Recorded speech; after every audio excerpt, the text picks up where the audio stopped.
রহমানের সঙ্গে ডক্টর মোহাম্মদ ইউনূসের এই বৈঠক এবং আগামীর বাংলাদেশও বেগম খালেদা জিয়া এবং ডক্টর মোহাম্মদ ইউনূস মিলে দিক নির্দেশনা দেবেন এমন ঘোষণা আসবার পর ডক্টর মোহাম্মদ ইউনূসের অবস্থান যে শক্ত হয়েছে এবং আগামী অনেকগুলো মাস তিনি বেশ নিশ্চিন্তে কাটানোর প্রত্যাশা নিয়ে লন্ডন থেকে ফিরতে পেরেছেন তা মোটামুটি নিশ্চিত। এই দলগুলোর মূল অভিযোগ যে ডক্টর মোহাম্মদ ইউনূস এই কাজটি করার মাধ্যমে এমন একটা পরিবেশ সৃষ্টি করলেন যে মনে হচ্ছে দল হিসেবে একমাত্র বিএনপি তার গুরুত্ব পাওয়ার যোগ্য।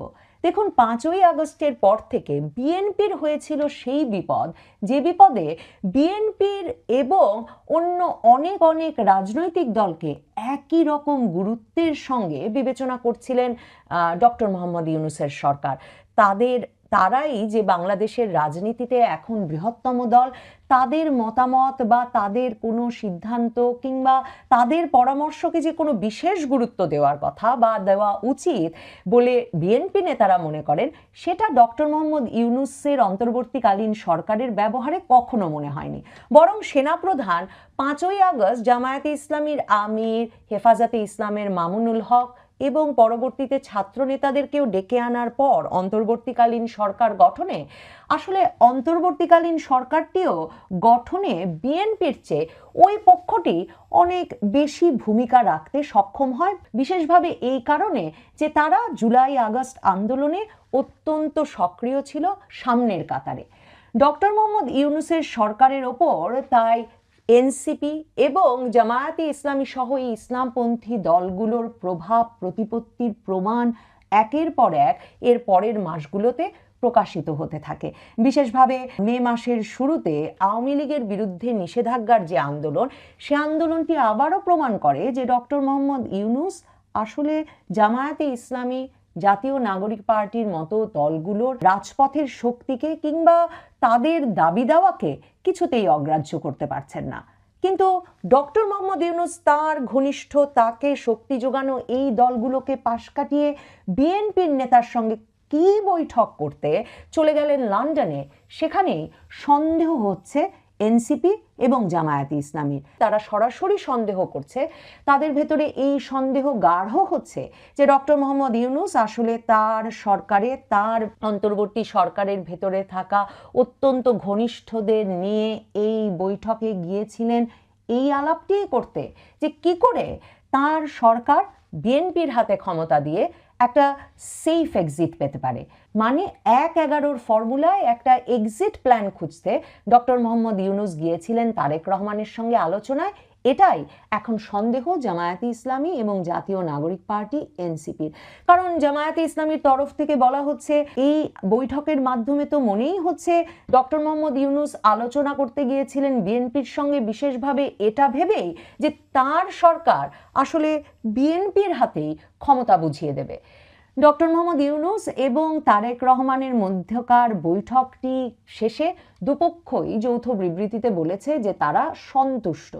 জামায়াতে ইসলামী এবং জাতীয় নাগরিক পার্টির এই সন্দেহ গাঢ় হয়েছে যে শুধুই যদি নির্বাচনের সময়টি নিয়েই আলোচনা হলো, তাহলে আসলে এই দীর্ঘ বৈঠকে ডক্টর মোহাম্মদ ইউনূস আর তারেক রহমান আর কি কি নিয়ে আলোচনা করতে পারেন। ছাত্র উপদেষ্টাদের তরফে, জাতীয় নাগরিক পার্টির তরফে বরাবর সন্দেহের তীর ছিল সেনাপ্রধানের দিকে, সেনাবাহিনীর দিকে, যে তিনি এবং বিএনপি মিলে একটা 1-11 ফর্মুলা খোঁজার চেষ্টা করছেন। মানে কিভাবে নির্বাচনের মাধ্যমে বিএনপিকে ক্ষমতা দিয়ে সেনাবাহিনী অন্তর্বর্তীকালীন সরকারের মেয়াদ শেষ করবে, এটাই মূল লক্ষ্য হয়ে দাঁড়িয়েছে সেনাবাহিনীর এবং বিএনপির। এই সন্দেহ সরাসরি নাহিদ ইসলাম, হাসনাত আবদুল্লাহ থেকে শুরু করে জাতীয় নাগরিক পার্টির সকল নেতৃবৃন্দই করেছেন। এমনকি ডক্টর মোহাম্মদ ইউনূসের সরকারে থাকা আসিফ মাহমুদ সজীব ভুইয়া কিংবা মাহফুজ আলমও বারবার 1-11 ফর্মুলায় যাতে কোনোভাবেই আবারও বাংলাদেশ ফিরে না যায় সে বিষয়ে সাবধান বাণী উচ্চারণ করেছেন। এবং তারা বলেছেন এই সরকারে তারা থাকাটাই আসলে, এই যে ছাত্র উপদেষ্টারা থাকাই এই সরকারকে 1-11 সরকারের চেয়ে আলাদা করেছে। কারণ নইলে তো এই সরকারটিও আসলে সেনাপ্রধানই গঠন করে দিয়েছেন। তো তাদের মতে তাদের উপস্থিতি ছাত্র উপদেষ্টাদের উপস্থিতি এই সরকারটিকে একটা অভ্যুত্থান পরবর্তী সরকারের চেহারা দিয়েছে। কিন্তু দেখুন, ডক্টর মোহাম্মদ ইউনূস এবার লন্ডন সফরে তার সঙ্গে ছাত্র উপদেষ্টাদের কাউকে নিয়ে যাননি। তিনি নিয়ে গেছেন তার ঘনিষ্ঠ খলিলুর রহমান, জাতীয় নিরাপত্তা উপদেষ্টা, তাকে, এবং তিনি সেই জাতীয় নিরাপত্তা উপদেষ্টা খলিলুর রহমান, প্রেস সচিব শফিকুল আলম সহ এই বৈঠকে বসেই কথা বলেছেন বিএনপির ভারপ্রাপ্ত চেয়ারম্যান তারেক রহমানের সঙ্গে। আর বিএনপির ভারপ্রাপ্ত চেয়ারম্যান তারেক রহমান এই বৈঠক শেষে সাংবাদিকদের শুধু যে বলেছেন যে তিনি এই বৈঠক করে সন্তুষ্ট তাই কিন্তু নয়। শিরোনাম হয়েছে দৈনিক আমার দেশ সহ অনেক পত্রিকায় যে তারেক রহমান বলেছেন আগামীতেও ডক্টর মোহাম্মদ ইউনূস এবং খালেদা জিয়া বাংলাদেশকে দিক নির্দেশনা দেবেন। তিনি যখন ডক্টর মোহাম্মদ ইউনূসকে তাদের 31 দফা সংস্কার পরিকল্পনা, বিএনপি যেটি নিয়ে গত কয়েক বছর ধরেই কাজ করছে, সেই 31 দফা সংস্কার পরিকল্পনার আওতাতেই তারা দেশ পরিচালনা করবেন এ কথা যখন ডক্টর ইউনূসকে বলেছেন, তিনি তখন সেটাও বলেছেন যে তিনি আসলে সকল দলকে নিয়ে এই সরকার পরিচালনা করতে চান এবং তিনি বিশেষভাবে চান ডক্টর মোহাম্মদ ইউনূসের মতো আন্তর্জাতিকভাবে খ্যাতিসম্পন্ন ব্যক্তি সরকারকে পরামর্শ দিক, সরকারকে দিক নির্দেশনা দিক।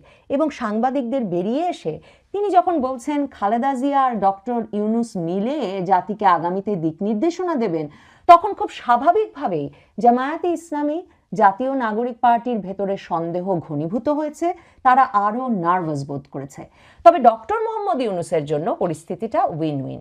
তিনি যদি এক্সিট প্ল্যান করে এসে থাকেন, যেটা করা খুবই স্বাভাবিক, যেভাবে অনেক আইন এবং সংবিধানের আওতার বাইরে গিয়ে তার সরকার পরিচালিত হয়েছে, তার সরকারের ঘনিষ্ঠ অনেক ব্যক্তি যেভাবে ফৌজদারি নানা অপরাধে জড়িয়ে গেছে, সেখানে খুব স্বাভাবিকভাবেই ডক্টর মোহাম্মদ ইউনূস সর্ববৃহৎ রাজনৈতিক দল, যে রাজনৈতিক দলটি নির্বাচন হলে ক্ষমতায় যাবে বলে একরকমের নিশ্চিত, তার সঙ্গে এক্সিট প্ল্যান নিয়ে আলোচনা করবেন, কিভাবে তারা একটা সেফ এক্সিট পেতে পারেন, নিরাপদে ক্ষমতা ছেড়ে তাদের জীবন এবং সম্পদের হানি না ঘটিয়ে একটা নিরাপদ আশ্রয়ে পৌঁছে যেতে পারেন, কিংবা বাংলাদেশে থাকলে কোন পদে থেকে সেই নিরাপত্তা নিশ্চিত করতে পারেন, সেটার পরিকল্পনা করাটা খুবই স্বাভাবিক। এবং গুরুতর কোনো আলোচনা না থাকলে নিশ্চয়ই 3.5 কোটি টাকা শুধুমাত্র রুম ভাড়া দিয়ে 37টি রুম 6 তারকা হোটেলে ভাড়া করে 39 জনের দল নিয়ে যে ডক্টর মোহাম্মদ ইউনূস লন্ডন পর্যন্ত পৌঁছতেন না তারেক রহমানের সাথে, সেটা বোধহয় বুঝতে অসুবিধা হয় না। কিন্তু ডক্টর মোহাম্মদ ইউনূস যে এই আলোচনায় ছাত্র উপদেষ্টাদের যুক্ত করলেন না, কিংবা তার জাতীয় নাগরিক পার্টি এনসিপির নেতৃবৃন্দ এই আলোচনার বিষয়ে কিছু জানলেন না, তাহলে হাসনাত, সার্জিস, আসিফ, নাহিদ, মাহফুজ এই ছাত্র নেতাদের কি হবে?